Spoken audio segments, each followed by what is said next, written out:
Olá pessoal, tudo bem? Vamos então dar continuidade ao nosso curso sobre o átomo de hidrogênio, onde nós falaremos sobre as funções. Bom, estas são as referências usadas para criar esse material, assim também como a referência base para vocês estarem estudando. Eu recomendo vocês, nessa parte de modelos atômicos, inclusive, usarem o livro de Química Geral, né? Do Atkins. É um livro que particularmente eu usei bem para estar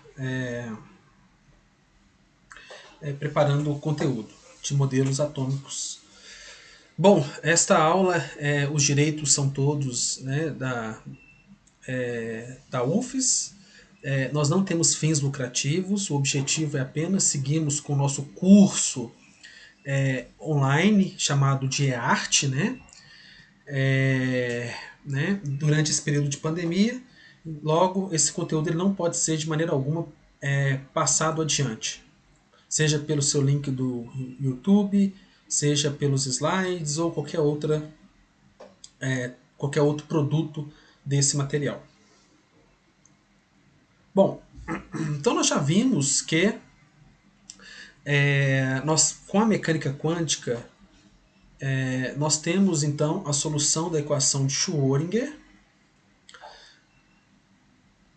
a equação diferencial de Schrödinger, e além da energia nós temos as funções, que nós chamamos também de orbitais. Esta função ela contém três dependências, é uma função multidimensional. Então nós temos uma dependência chamada em R, onde R é chamado de parte radial.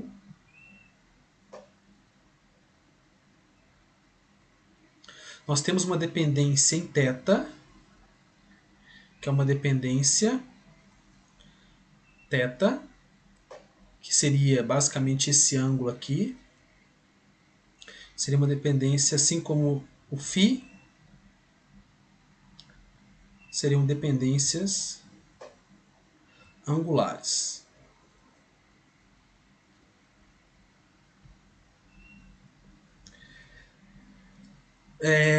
Bom, então imaginemos que imaginemos um certo núcleo aqui no centro dessa esfera.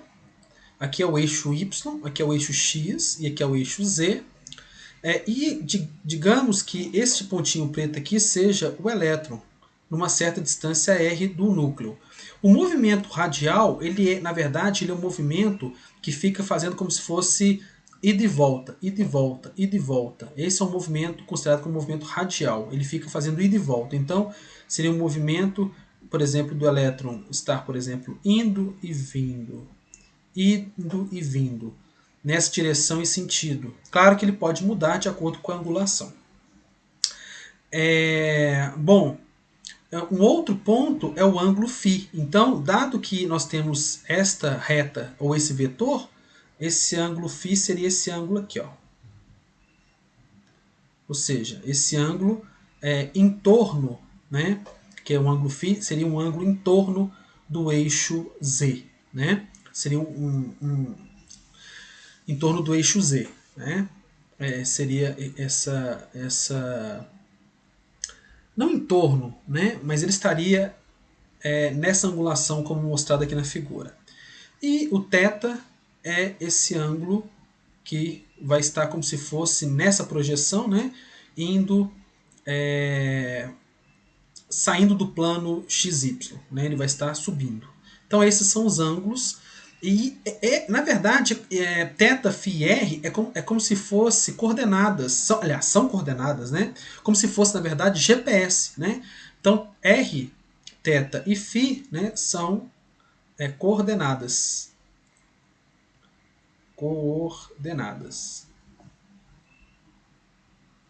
São coordenadas.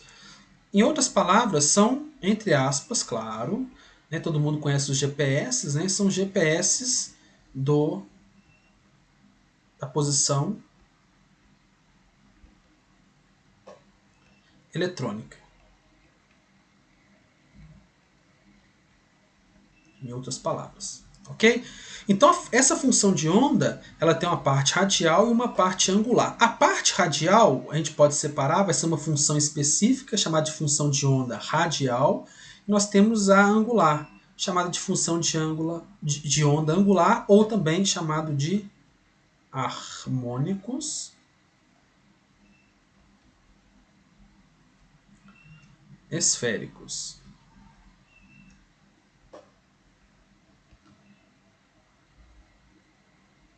Harmônicos esféricos.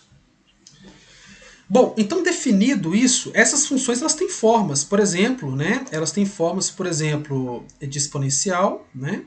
Exponencial, por exemplo, de menos é r. Ou, por exemplo, de cosseno de θ, ou cosseno de φ, ou seno de θ, ou seno de φ. Então, são coordenadas que vão ter as suas funções e isso descreve o movimento do elétron. Lembrando que essa solução dessa função de onda, né, ela, na verdade, esta solução, ela vem da solução do átomo de hidrogênio proveniente da equação de Schrödinger, que é representada como Hψ, que é igual a Eψ, onde E seria a energia daquele nível energético ou do orbital em certo nível. Bom, então aqui nós temos as funções, tá? Nós temos aqui então números inteiros, por exemplo, que serão os números quânticos, tá? Então tá vendo esse n aqui, ó? Esse n é o número quântico chamado de número quântico principal. É o número quântico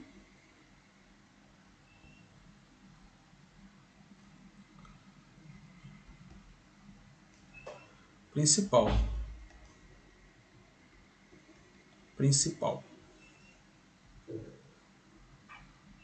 L. Esse número quântico principal, ele pode ter valores como sendo 1, 2, 3, até o infinito. L vai ter valores 0, 1, 2, 3 e assim por diante, onde L é chamado de momento angular orbital.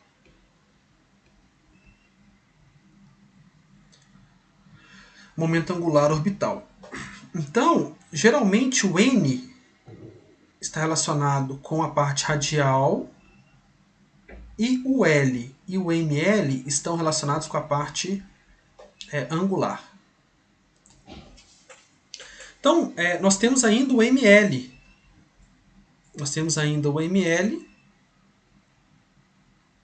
Que vai apresentar valores que são, por exemplo, menos L mais 1, 0, depois vem 0, depois vai vir L mais 1, até TL.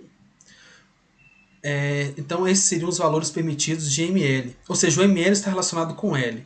Então o ML ele é o número quântico magnético.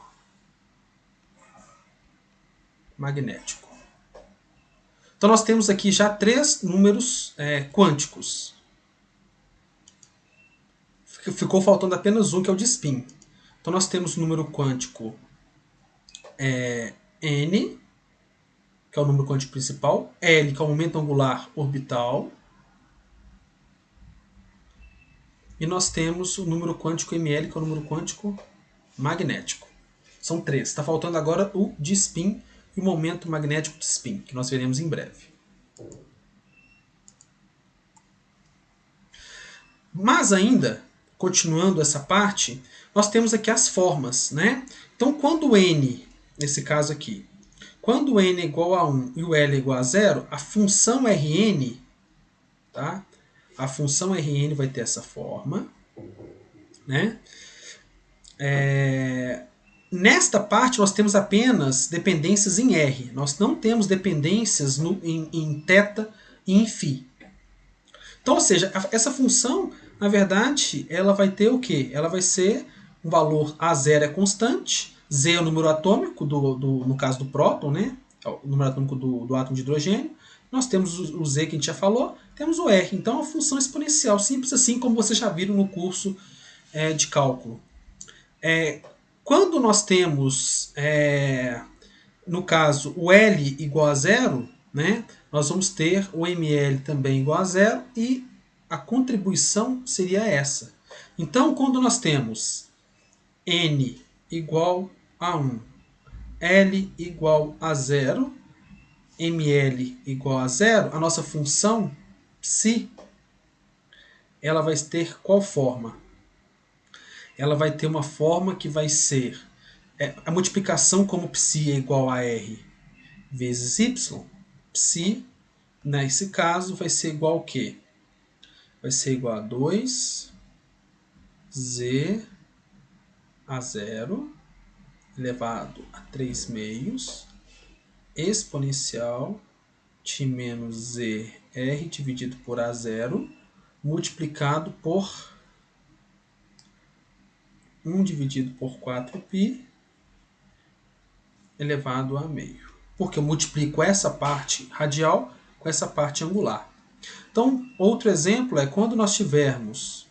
Então, essa é a forma. Nós temos formas, né, mais complexas. Então, vou mostrar para vocês aqui.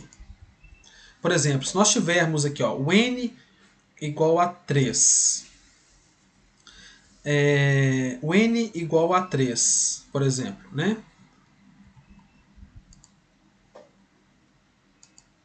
Então, se nós tivermos o n igual a 3, o L é igual a 0, então, se nós tivermos n igual a 3, o L igual a 0, o L igual a 0, nós teríamos o quê? Esta expressão toda aqui, multiplicada apenas por essa. Tá? Por essa.